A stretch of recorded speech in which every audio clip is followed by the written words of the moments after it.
آپ اسلامت کے پروفیسر ہیں اور بہت سے لوگ آپ کو اس ٹائم سن رہے ہیں، تو اس توسط سے میں آپ سے یہ پوچھنا چاہوں گا کہ جو اتنی فرقہ واریت آج پروان چڑھ گئی ہے آج اس نفسا نفسی کے دور کے اندر، تو ہم تو مسلمان ایک یکمشت تھے، ایک جتھے والے تھے، اور آج تو ہم کئی جتھوں میں سر جو ہیں بکھر گئے ہیں. تو اس کی آپ اصل جڑ یا اصل وجہ کیا سمجھتے ہیں؟ اہم سوال ہے آپ کا، اور بہت بڑے جواب کا تقاضا کرتا ہے، لیکن میں مختصر یہ عرض کروں کہ واقعی بات یہ ہے، وہ جو اقبال نے کہا ہے کہ منفعت ایک ہے اس قوم کی، نقصان بھی ایک، حرم پاک بھی، اللہ بھی، قرآن بھی ایک، کیا بات؟ اور ایک ہی سب کا نبی، دین بھی ایمان بھی ایک، کچھ بڑی بات تھی ہوتے جو مسلمان بھی ایک، فرقہ بندی ہے کہیں اور کہیں ذاتیں ہیں، کیا زمانے میں پلٹنے کی یہی باتیں ہیں.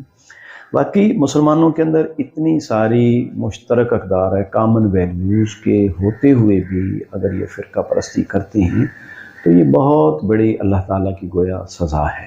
اب جہاں تک یہ اتنے سارے جو فرقے ہیں، میں نے اس کے اوپر بہت کچھ بولا بھی ہے، لکھا بھی ہے کہ اختلاف ہونا تو ایک فطری بات ہے. یہ تو علم کا اختلاف، آپ کی طبیعت کا اختلاف، مزاج کا اختلاف، یہ تو ایک باپ کے بیٹوں کے اندر بھی ہوتا ہے. اب یہی علمی سطح کا اختلاف ہے کہ کسی نے علم کی کسی ایک شاخ کے اندر محنت کی ہے، کسی نے ایک پہلو پہ زیادہ محنت کی ہے، تو اس کے نتیجے میں اب اگر ایک کی رائے دوسرے سے مختلف ہو گئی ہے تو اس سے اب خرابی وہاں ہے کہ ہم یہ سمجھتے ہیں کہ جو میرے عالم نے یا میرے امام نے، دائرے کے فرد نے بات اور رائے دے دی اور دلیل دے دی ہے، اس سے زیادہ کوئی مدلل بات ہو ہی نہیں سکتی. جبکہ وجہ یہ ہے کہ ہم اپنوں کے استدلال کو تو پڑھتے ہیں، لیکن دوسروں کی دلیل کو پڑھنے کے لیے یا تو ہمارے پاس وقت ہی نہیں ہے، بلکہ ہمیں یہ پڑھایا جاتا ہے کہ نہیں دوسروں کو پڑھو گے تو گمراہ ہو جاؤ گے. بھئی جب آپ دوسروں کو پڑھیں گے نہیں تو پھر آپ ان کی مخالفت کا کیسے حق رکھتے ہیں؟ تو یہاں اصل خرابی ہوتی ہے. ہمارے اسلاف میں پہلی 5-7 صدیوں کے اندر یہ بات نہیں تھی. وہ ایک دوسرے کی رائے سے اختلاف بھی کرتے تھے اور کہیں سخت اختلاف بھی کرتے تھے، لیکن وہ اس کو پڑھ کے اختلاف کرتے تھے، دلیل کے ساتھ اس کا رد کرتے تھے. آج مسئلہ یہ ہے کہ عوام الناس تو عوام الناس، بڑے بڑے 10-10 سال مدرسوں کے اندر لگانے والے طالب علم، ان کو بھی جب کہا جائے کہ بھائی فلاں کی بھی کتاب پڑھ کے دیکھ لو نا، وہ خود اپنے بارے میں کیا کہتا ہے، وہ کہتے ہیں نہیں ہمارے اساتذہ نے ہمیں منع کیا ہوا کہ فلاں کو نہیں پڑھنا ہے. اس کا مطلب یہ ہے کہ ان کے اساتذہ کو خود اپنے پڑھائے ہوئے پر یقین نہیں ہے، اعتماد نہیں ہے، اور ان طلبہ کے اندر بھی اعتماد نہیں کہ جو ہم نے پڑھا ہے تو کوئی زبردستی تو ہمیں کوئی اغوا نہیں کر لے گا. اس کا مطلب یہ ہے کہ ہر ایک کے اندر کمزوری ہے، یا ضد ہے یا تعصب ہے. باقی اختلاف رائے تو امام ابو حنیفہ رحمۃ اللہ علیہ کا امام مالک سے تھا، تو دو الگ الگ فقہیں وجود میں ہیں. امام شافعی رحمۃ اللہ علیہ نے امام مالک سے بھی علم حاصل کیا ہے اور امام ابو حنیفہ کے شاگرد امام محمد سے بھی علم حاصل کیا ہے. اختلاف تھا ان دونوں سے، دونوں مسالک سے اختلاف کیا، اور تیسرا مسلک ایک وجود میں آیا، وہ شافعی مسلک کہلاتا ہے. شافعی کے شاگرد ہیں حضرت امام احمد بن حنبل، انہوں نے اپنے استاد سے اختلاف کیا ہے تو ایک چوتھی فقہ وجود میں آئی ہے. لیکن اس اختلاف کو کبھی بھی اہل علم نے کفر کا یا گمراہی کا اختلاف نہیں قرار دیا ہے. اس میں صرف یہ تھی کہ ایک کے نزدیک ایک چیز جائز ہے، ایک کے نزدیک ناجائز ہے، وہ اپنی دلیل بیان کرتا ہے. تو اس پہ کسی کو دائرہ اسلام سے نکالنا یا اس کے بارے میں گمراہی کا فتویٰ دے دینا، یہ کم علمی کی دلیل ہے، یہ تعصب کی دلیل ہے جو ہمارے اہل علم میں پہلے نہیں تھی، لیکن اب چند صدیوں کے اندر ہماری ذہنی جمود کی وجہ سے یہ چیز پیدا ہوئی ہے، اور ہم جہاں کھڑے ہوئے ہیں وہیں اسی کو کافی سمجھتے ہیں. یعنی آپ خود سمجھیں، آپ کالجوں میں یونیورسٹیوں میں پڑھاتے بھی ہیں، پڑھتے بھی ہیں، کہ میں صرف اس وجہ سے کہ حنفی فقہ ٹھیک ہے کیونکہ میں نے حنفی دائرے میں مجھے رہنے کا اتفاق ہوا ہے، کسی دوسرے بھائی کو اہل حدیث دائرے میں رہنے کا اتفاق ہوا تو وہ کہے کہ جو کچھ اہل حدیثوں کے پاس ہے وہی صحیح ہے. اس وجہ سے نا کہ وہ ادھر پیدا ہوا ہے، یا ادھر اس کو اساتذہ مل گئے، یا اتفاق سے کوئی اس کو اس لائن پہ ڈالنے والا مل گیا ہے. اب اس کا کیا قصور ہے کہ جو دوسری طرف پیدا ہو گیا ہے؟ تو یہ بات تو دلیل پہ آنی چاہیے نا، نہ کہ محض وابستگی. میرے جو علامات ہیں جو مجھے حاصل ہوئے، مجھے ان پہ تسلی ہے، علم میں بھی پختہ ہیں اور تقویٰ میں بھی ہیں. تو ممکن ہے کہ جو دوسرا آدمی ہے جو دوسرے کسی عالم سے متعلق ہے، اس کا عالم بھی ناظرین، آج کے دور میں ہمیں بہت سے دینی مسائل کا سامنا ہے، خاص طور پہ نماز جنازہ پہ گفتگو، امام کے پیچھے سورہ فاتحہ اور آمین، نماز تراویح، ختم شریف، ننگے سر رہنا، اور اس کے علاوہ اور بھی بہت سے دینی مسائل ایسے ہیں جس کے اوپر آج ہماری جو قوم ہے وہ گمراہ ہے۔ انہی تمام مسائل کے حل اور تجاویز کے لیے ہمارے ساتھ آج نشست میں موجود ہیں ڈاکٹر پروفیسر اختر حسین اعظمی صاحب۔ تو ممکن ہے کہ جو دوسرا آدمی ہے، جو دوسرے کسی عالم سے متعلق ہے، اس کا عالم بھی متقی ہو، اس کو یقین ہو اور وہ پرہیزگار ہو اور ساتھ عالم بھی اچھا ہو، تو یہ رعایت تو ہمیں دینی چاہیے۔ اور یہی رعایت تھی کہ جو حضرت امام شافعی رحمۃ اللہ علیہ دیتے تھے۔ وہ فرمایا کرتے تھے کہ اگرچہ ہم اپنے آپ کو راہ ثواب پر سمجھتے ہیں، یعنی حق پر سمجھتے ہیں، لیکن دوسروں کے صحیح ہونے کے امکان کو بھی تسلیم کرتے ہیں۔ اگرچہ ہم دوسروں کو غلطی پر سمجھتے ہیں، لیکن اپنے غلط ہونے کے امکان کو بھی تسلیم کرتے ہیں۔ اگر ایسی سوچ پیدا ہو جائے تو اختلاف کے باوجود فرقہ بندی پیدا نہیں ہوتی ہے۔ باقی اختلاف فطری چیز ہے، وہ ہوگا۔ کوئی اس کو یہ کہتا ہے کہ میں اس کو بالکل ختم کر دوں گا، سرے سے مٹا دوں گا، تو یہ اس کی خوش فہمی کہیں یا غلط فہمی کہیں، یہ کبھی بھی معاشروں سے بالکل اختلاف ختم نہیں ہوا ہے۔ اختلاف جہاں ختم ہوتا ہے وہ صرف قبرستان ہی ہوتے ہیں، وہاں اختلاف نہیں ہوتا ہے۔ زندہ انسانوں کے درمیان ہمیشہ اختلاف ہوتا ہے اور اختلاف رہا ہے۔ صحابہ کرام کے درمیان بھی رائے کا اختلاف رہا ہے۔ خود حضور صلی اللہ علیہ وسلم کی زندگی کے اندر بھی بہت سارے معاملات میں صحابہ کرام ایک دوسرے سے مختلف ہوتے تھے۔ بعد کے ادوار میں بھی یہ چیزیں رہی ہیں، لیکن اس معاملے میں انہوں نے کہیں کفر کے یا گمراہی کے فتوے ایک دوسرے پر نہیں لگائے۔ اسلامیات کے لٹریچر کو دیکھتے ہیں تو وہاں پہ ایک فرقہ ناجیہ کی ایک اصطلاح ہمارے سامنے آتی ہے، تو پلیز ہمارے چینل کے توسط سے ہمارے ناظرین کو بتائیے گا یہ فرقہ ناجیہ کی اصطلاح کی تشریح کیا ہے سر؟ حضور صلی اللہ علیہ وآلہ وسلم نے فرمایا بنی اسرائیل کے اندر 72 فرقے تھے اور میری امت میں 73 ہوں گے، یعنی اس سے بھی زیادہ ہوں گے۔ ان میں سے جنت میں وہ جائے گا اور ایک روایت کے مطابق وہ نجات پائے گا۔ تو آپ صلی اللہ علیہ وسلم سے پوچھا گیا کہ وہ کون سا فرقہ ہے، تو آپ صلی اللہ علیہ وسلم نے فرمایا وہ جو مانا علیہ وصحابی، وہ جو میرے اور میرے صحابہ کرام کے طریقے پر ہوں گے۔ تو اب یہاں حضور صلی اللہ علیہ وآلہ وسلم نے جو ذکر فرمایا ہے اس کی وضاحت بھی فرما دی کہ وہ فرقہ جو اللہ کے رسول اور آپ کے صحابہ کے طرز عمل کو اختیار کرنے والا ہے۔ وہاں کسی فرقے کا کوئی نام نہیں ہے جو ہم نے ناموں کو پہچان بنا دیا ہے، یعنی ہم کوئی یہ کہے کہ حنفی جائے گا یا اہل حدیث جائے گا، یا پھر حناف میں بریلوی جائے گا، یا وہ فرقہ ناجیہ جو ہے دیوبندی ہے، کون ہے، یہ کوئی وضاحت نہیں ہے۔ اور اس کی وجہ سے ہر آدمی اور ہر فرقے والا اپنے آپ کو اس کا اہل قرار دے دیتا ہے۔ اصل چیز یہ ہے کہ جو حضور صلی اللہ علیہ وسلم نے فرمایا کہ میرے اور میرے صحابہ کے طریقے پر ہونا، یہ ضروری ہے۔ تو میں یہ سمجھتا ہوں کہ یہ فرقے سے مراد کوئی جو ہم نے نام رکھ دیے ہیں وہ فرقہ مراد نہیں، یہ تو ہم نے بعد میں رکھے ہیں نا۔ تو آپ کی مراد تو یہ ہے کہ جو لوگ اس طرز عمل کو اختیار کرنے والے ہیں وہ نجات پانے والے ہیں۔ یہ عین ممکن ہے کہ بریلویوں کے اندر بھی صحیح صحابہ کے طرز عمل پر چلنے والے ہیں اور دیوبندیوں میں بھی، اہل حدیثوں کے اندر بھی، اور انہی تینوں چاروں یا عالم اسلام میں اور پتہ نہیں کتنے مسلک ہیں، فرقے ہیں، ان میں سے بھی جو اچھے لوگ ہوں گے ان کے طریقے پر چلنے والے۔ یہ نہیں کہ زبانی صحابہ سے اظہار محبت کرنے والے یا اللہ کے رسول پر صدقے واری ہونے والے نہیں، اصل وہ کہ جو ان کے طریقے پر چلنے والے ہیں، اس کی روح کے مطابق اپنے آپ کو ڈھالنے والے ہیں، کوشش کرنے والے ہیں، تو وہ لوگ مراد ہیں۔ تو وہ یعنی مراد فرقے کا مراد ہے ایک گروہ ہے۔ تو ان بہت سارے انسانوں کے گروہوں میں سے ایک گروہ، وہ سارے فرقے جو ہم نے نام رکھے ان میں سے تھوڑے تھوڑے ہو سکتے ہیں، زیادہ بھی ہو سکتے ہیں۔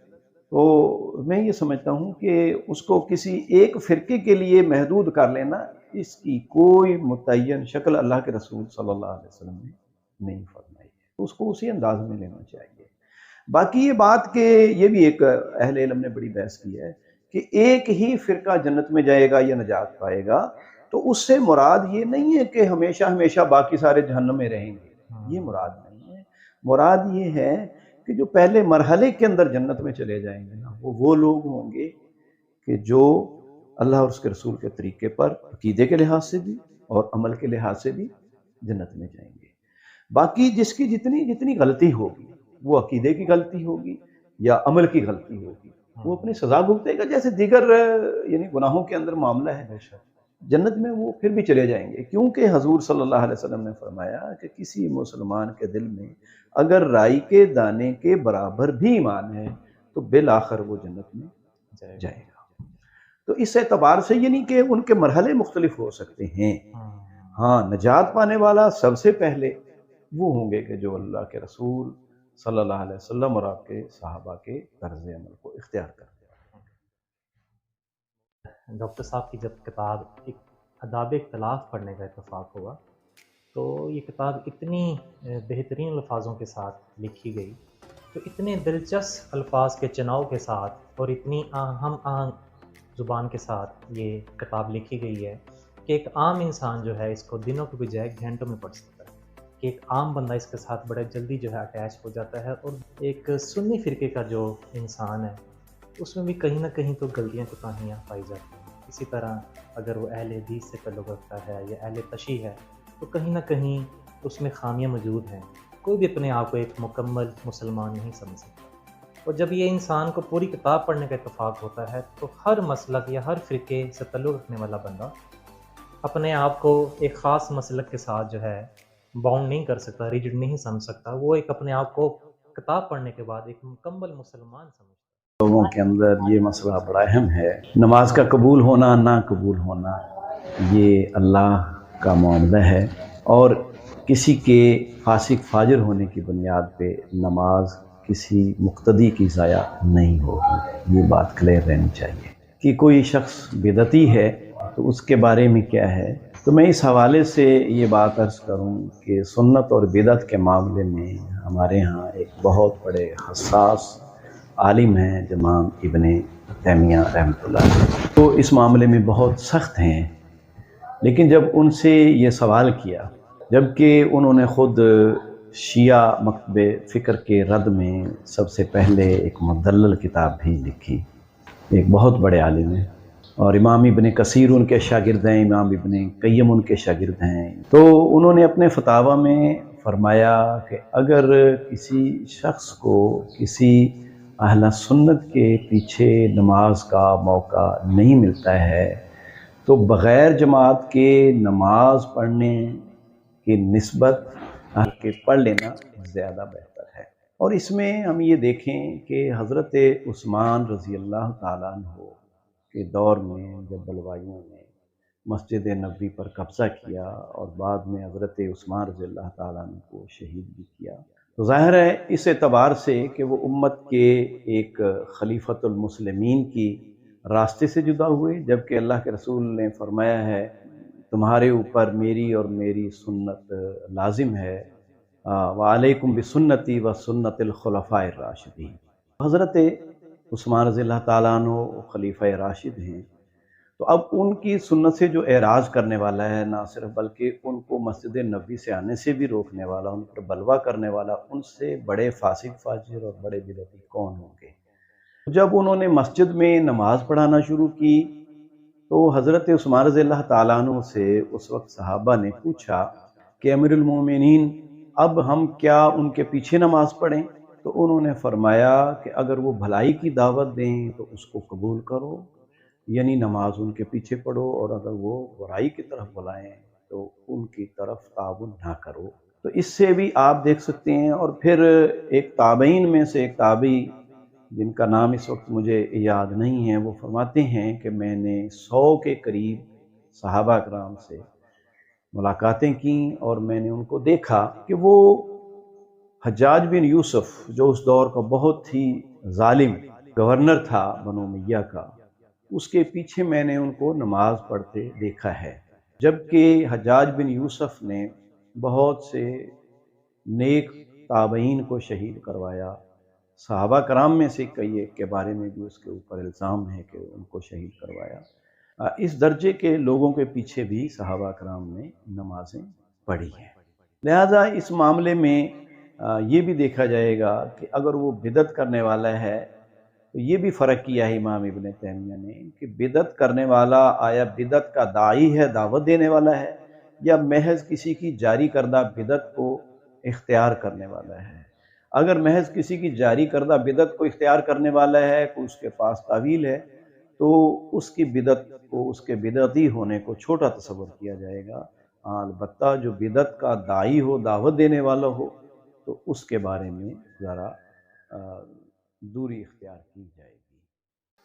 اچھا سر، میں تو خود ابھی ایک طالب علم ہوں اور دین کا اتنا میرے پاس علم نہیں ہے، لیکن سر جب آپ کی کتاب پڑھنے کا اتفاق ہوا تو آپ کی کتاب کے صفحہ نمبر 201 کے اوپر سر یہ لکھا ہوا ہے کہ یہ حکم ہے کہ آپ ایک بدعتی کے پیچھے بھی جو ہے سر نماز پڑھ سکتے ہیں۔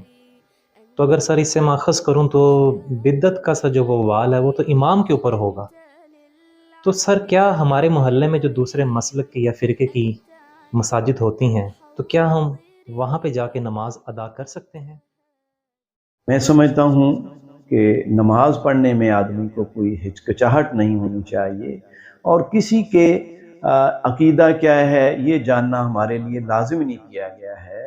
ہم جرنلی بھی کسی مسلمان کو جو نماز پڑھنے والا ہے ہم اس کو اللہ کا بندہ سمجھیں گے۔ اور میں یہاں ایک بات کروں، ہمارے ہاں حافظ یحییٰ میر محمدی صاحب اہل حدیث مکتبہ فکر کے بڑے عالم بھی تھے، مبلغ تھے، واعظ تھے۔ تو ان سے پوچھا گیا کہ کیا آپ کسی بریلوی مکتبہ فکر کے عالم کے پیچھے نماز پڑھ لیں گے؟ تو انہوں نے کہا کہ کیوں نہیں۔ وہ کہنے لگے کہ کیا وہ شرکیہ عقائد نہیں رکھتے؟ تو انہوں نے کہا کہ نماز کے اندر تو وہ کوئی شرکیہ بات نہیں کرتے ہیں، وہ اللہ ہی کی عبادت کرتے ہیں۔ تو ہم تو مکلف ہیں کسی آدمی کے ایک مسلمان ہونے کا، کلمہ گو ہونے کا، کہ ہمیں اتنا ہی علم کافی ہے۔ ہم کسی کے بارے میں بدگمانی نہیں کرتے۔ بدگمانی کرنے کے لیے دلیل کی ضرورت ہے، اور مسلمان کے بارے میں خوشگمان رہنے کے لیے کسی دلیل کی ضرورت نہیں ہے۔ ہم اس کے ظاہر کو صرف دیکھیں گے، کسی کے اندر کو پرکھنا ہمارے اوپر لازم نہیں ہے۔ اچھا ڈاکٹر صاحب، آپ کی کتاب کے صفحہ نمبر 150 کے اوپر آپ نے ائمہ کرام کے اوپر بڑا ایک زبردست باب ایک باندھا ہے۔ جب ہم اس کا مطالعہ کرتے ہیں تو سر ہمیں وہاں سے یہ پڑھنے کو ملتا ہے کہ ائمہ کرام کی جو سر بے ادبی ہے یہ کوئی ایک اچھی چیز نہیں ہے، بہت بری بات ہے۔ تو اس کے اوپر سر آپ ہماری امت کو کیا پیغام دینا چاہیں گے؟ دو باتیں ہیں جن کو الگ رکھنا ضروری ہے۔